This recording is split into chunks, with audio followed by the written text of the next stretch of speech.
Hello friends, आप सभी का स्वागत है मेरे यूट्यूब चैनल पर। दोस्तों, आज के वीडियो में नर्सिंग के एग्ज़ाम में आने वाले इम्पोर्टेंट एमसीक्यूज़ के बारे में बात करेंगे।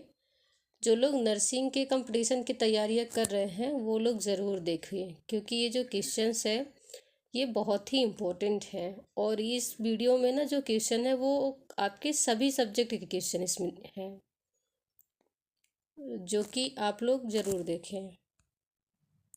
तो हम बढ़ जाते हैं वीडियो में आगे की ओर, देखते हैं क्वेश्चंस। तो इसमें हमारा जो पहला क्वेश्चन है वो है,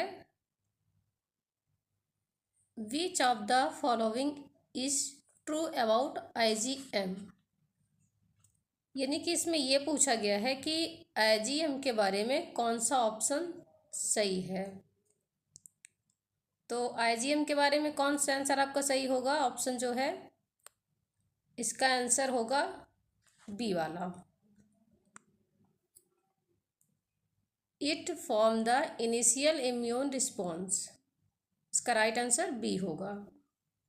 और इसमें हम देख लेते हैं कई सारे क्वेश्चन बनते हैं। ये जो आईजीएम है एक ये इम्यूनोग्लोबिन है, तो इसमें एक क्वेश्चन ये भी बनता है कि वह कौन सी एंटीबॉडी है जो प्लेसेंटा को क्रॉस करती है।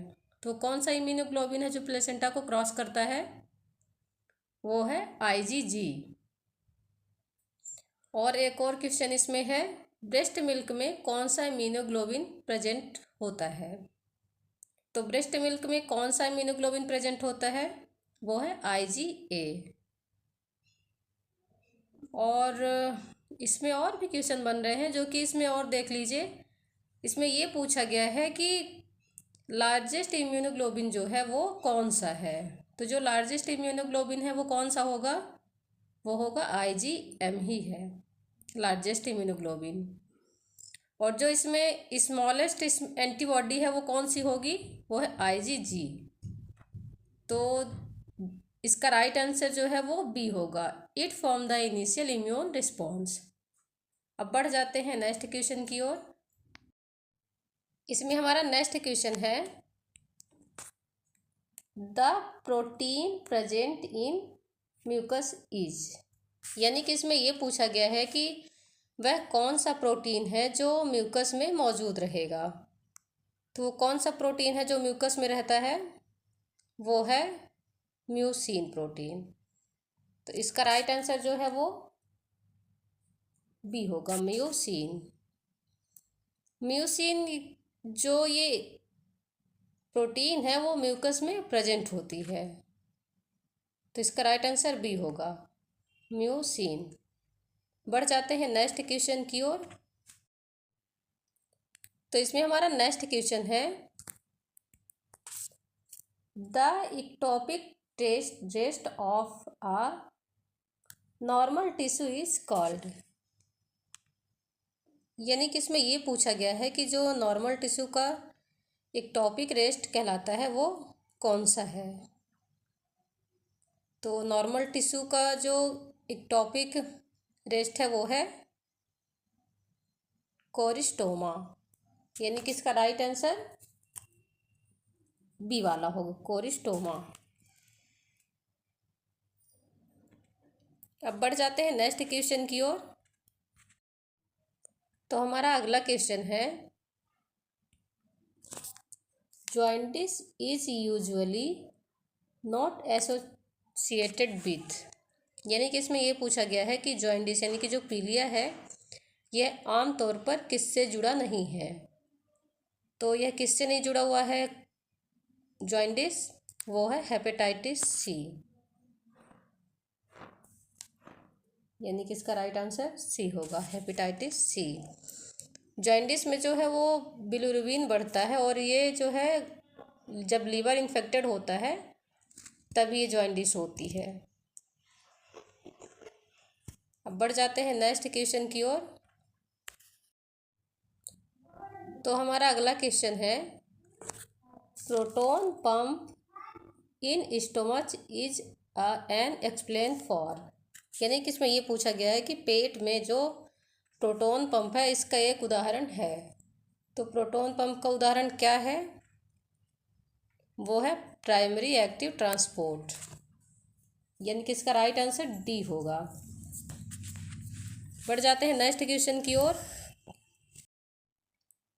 तो हमारा नेक्स्ट क्वेश्चन है, which of the following is the best diagnosis test for detecting peptic ulcer.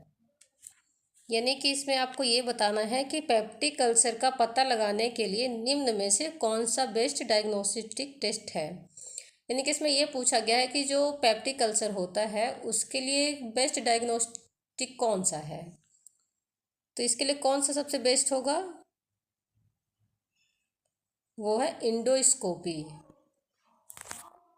Peptic ulcer के लिए जो बेस्ट डायग्नोस्टिक टेस्ट होता है वो है इंडोस्कोपी, यानी कि इसका राइट आंसर डी होगा, इंडोस्कोपी। अब बढ़ जाते हैं नेक्स्ट क्वेश्चन की ओर। तो इसमें हमारा नेक्स्ट क्वेश्चन है, the tumour of the hyaline cartilage is called. यानी कि इसमें ये पूछा गया है कि जो हाइलिन कार्टिलेज का ट्यूमर है उसे क्या कहा जाता है। यानी कि हाइलिन कार्टिलेज के ट्यूमर को क्या कहेंगे, उसे कहेंगे एनकोंड्रोमा। यानी कि इसका राइट आंसर सी होगा, एनकोंड्रोमा। अब बढ़ जाते हैं नेक्स्ट क्वेश्चन की ओर। तो हमारा नेक्स्ट क्वेश्चन है, the following are associated with carcinoma of cervix except. यानी कि इसमें ये पूछा गया है कि निम्न में से ये सारे के सारे सर्विक्स कैंसर से जुड़े हुए हैं किसी एक को छोड़ के। तो ऐसा कौन सा है जो सर्विक्स कैंसर से जुड़ा हुआ नहीं है, वो है यूज ऑफ कंडोम। यानी कि इसका भी राइट आंसर होगा, यूज ऑफ कंडोम। अब देख लेते हैं नेक्स्ट क्वेश्चन। तो इसमें हमारा अगला क्वेश्चन है, which of the following symptoms is common is asthma. यानी कि इसमें यह पूछा गया है कि निम्न में से अस्थमा के सामान्य लक्षण हैं किसी, तो इसमें से अस्थमा का कौन सा लक्षण होगा, वो है वीजिंग। यानी कि इसका राइट आंसर डी होगा। बढ़ जाते हैं नेक्स्ट क्वेश्चन की ओर। तो इसमें हमारा नेक्स्ट क्वेश्चन है, which cranial nerve is responsible for eye movement. यानी कि इसमें यह पूछा गया है कि ऐसी कौन सी नर्व, क्रेनियल नर्व है जो आई मूवमेंट के लिए रिस्पॉन्सिबल है। तो इसमें आई मूवमेंट के लिए कौन सी क्रेनियल नर्व रिस्पॉन्सिबल है, वो है ऑक्यूलोमोटर नर्व। यानी कि इसका राइट आंसर सी होगा। ये जो ऑक्यूलोमोटर नर्व है वो आई मूवमेंट के लिए रिस्पॉन्सिबल होती है। तो अब देख लेते हैं अपना नेक्स्ट क्वेश्चन। तो इसमें हमारा नेक्स्ट क्वेश्चन है, what is the main purpose of kangaroo mother care. यानी कि KMC। तो इसमें आपको क्या बताना है कि KMC का जो मुख्य उद्देश्य है वो क्या है कंगारू मदर केयर का। तो इसमें आपका जो कंगारू मदर केयर का मेन पर्पस है वो है प्रिवेंट टू हाइपोथर्मिया। यानी कि टू प्रिवेंट हाइपोथर्मिया, यानी कि बच्चे को हाइपोथर्मिया से रोकना। बढ़ जाते हैं नेक्स्ट क्वेश्चन की ओर। इसमें हमारा नेक्स्ट क्वेश्चन है, which hormone is responsible for uterine contraction during labour. यानी कि इसमें यह पूछा गया है कि प्रसव के टाइम पे जो यूटेराइन कॉन्ट्रैक्शन होता है उसके लिए कौन सा हार्मोन जिम्मेदार होता है।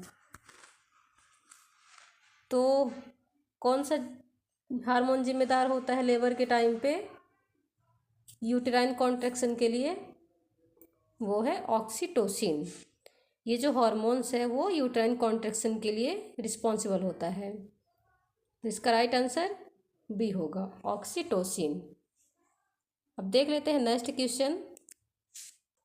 वो है, what is the normal blood volume in a adult.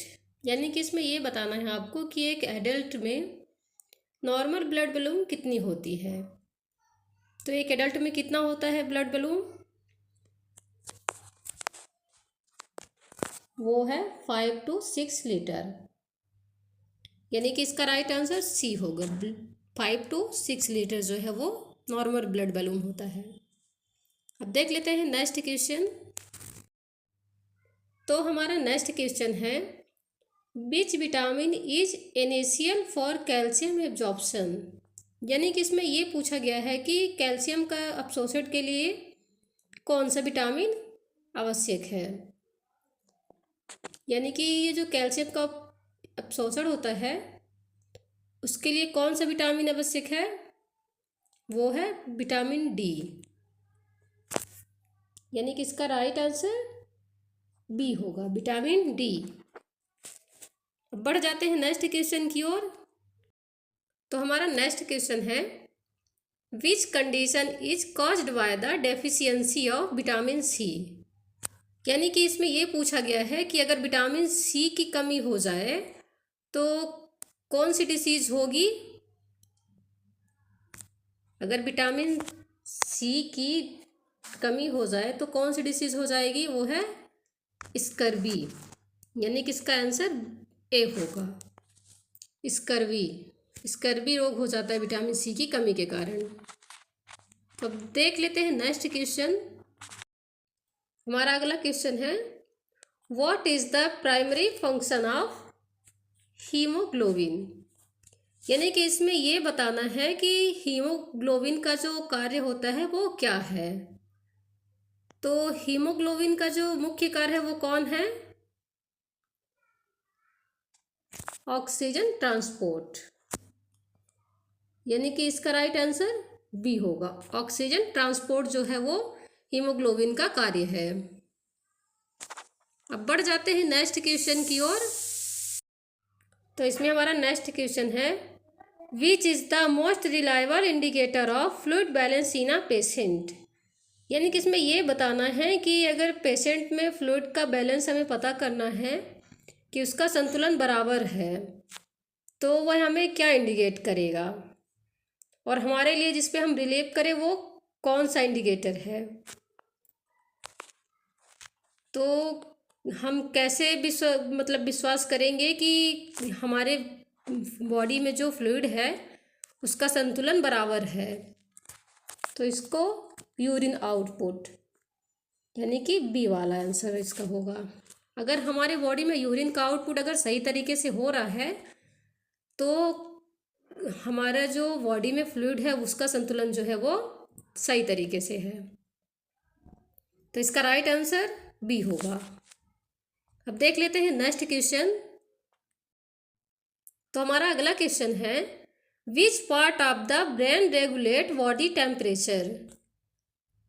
यानी कि इसमें ये आपको बताना है कि हमारे ब्रेन का ऐसा कौन सा भाग है जो हमारे बॉडी के टेम्परेचर को नियंत्रित करता है। तो हमारे शरीर में ऐसा कौन सा भाग है जो हमारे टेम्परेचर को सही तरीके से नियंत्रित करके रखता है? वो है हाइपोथैलेमस। यानी कि इसका राइट आंसर बी होगा, हाइपोथैलेमस। हाइपोथैलेमस जो है वो हमारी बॉडी के टेम्परेचर को सही तरीके से मेंटेन करके रखता है। अब देख लेते हैं नेक्स्ट क्वेश्चन।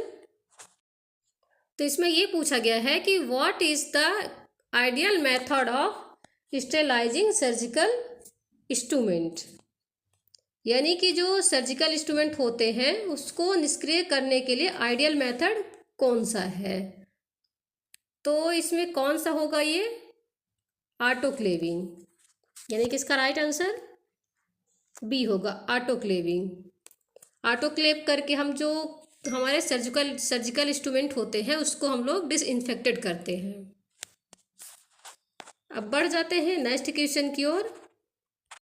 तो हमारा अगला क्वेश्चन है, which stage of labour is associated with the delivery of the placenta. यानी कि इसमें ये पूछा गया है कि लेबर की वह कौन सी स्टेज है जो प्लेसेंटा के बाहर आने से जुड़ी रहती है। यानी कि हमारा प्लेसेंटा जब बाहर आता है तो उस स्टेज को हम लेबर की कौन सी स्टेज कहेंगे। तो वह कौन सी स्टेज है? वो है थर्ड स्टेज है, थर्ड स्टेज में हमारा जो प्लेसेंटा है वो बाहर आता है। तो इसका राइट आंसर होगा थर्ड स्टेज। अब बढ़ जाते हैं अगले क्वेश्चन की ओर। तो इसमें हमारा अगला क्वेश्चन है, which is the causative organism of tetanus. यानी कि इसमें ये बताना है कि टेटनस रोग का कारण बनने वाला जीव कौन सा है, यानी कि किस जीव से हमें टेटनस होता है। तो वह कौन सा ऐसा जीव है जिसकी वजह से हमें टेटनस होता है।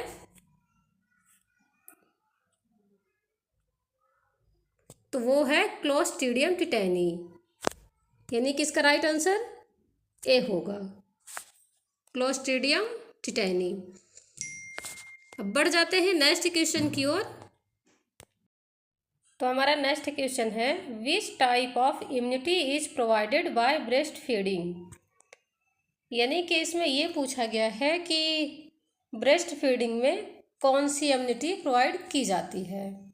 तो ब्रेस्ट फीडिंग में कौन सी इम्यूनिटी प्रोवाइड की जाती है, वो है पैसिव एक्वायर्ड इम्यूनिटी, यानी कि इसका राइट आंसर बी होगा, निष्क्रिय उपार्जित प्रतिरक्षा। इसका राइट आंसर बी होगा। बढ़ जाते हैं नेक्स्ट क्वेश्चन की ओर। तो नेक्स्ट क्वेश्चन है, which is the most common side for intramuscular injection in infant. यानी कि इसमें कहा गया है कि बच्चों में जो IM इंजेक्शन लगाया जाता है उसका मोस्ट कॉमन साइड कौन सा है। तो कौन सा है वो साइड जिसपे हम इन्फेंट को IM इंजेक्शन देते हैं, वो है बास्टस लैटरल्स, यानी कि इसका राइट आंसर बी होगा, बास्टस लैटरल्स। ये जो साइड है इन्फेंट में IM इंजेक्शन देने का मोस्ट कॉमन साइड है। अब देख लेते हैं नेक्स्ट क्वेश्चन। नेक्स्ट क्वेश्चन है, what is the normal range of potassium in the blood. यानी कि इसमें पूछा गया है कि ब्लड में पोटेशियम का नॉर्मल रेंज क्या होगा।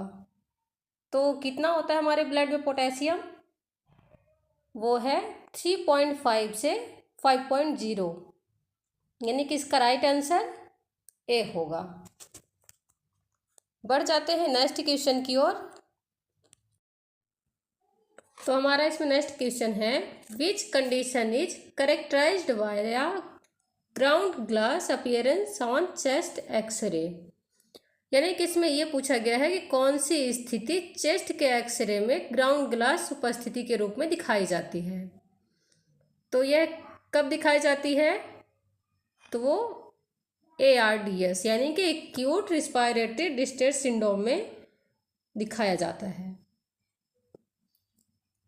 तो दोस्तों इसका राइट आंसर सी होगा, acute respiratory distress syndrome. Friends आज का वीडियो यहीं तक है। आप लोग को वीडियो पसंद आया हो, मिलते हैं आपको अब नेक्स्ट वीडियो के साथ और नए क्वेश्चंस के साथ में मिलेंगे अगले वीडियो में। तब तक के लिए थैंक यू और वीडियो को सब्सक्राइब ज़रूर करें।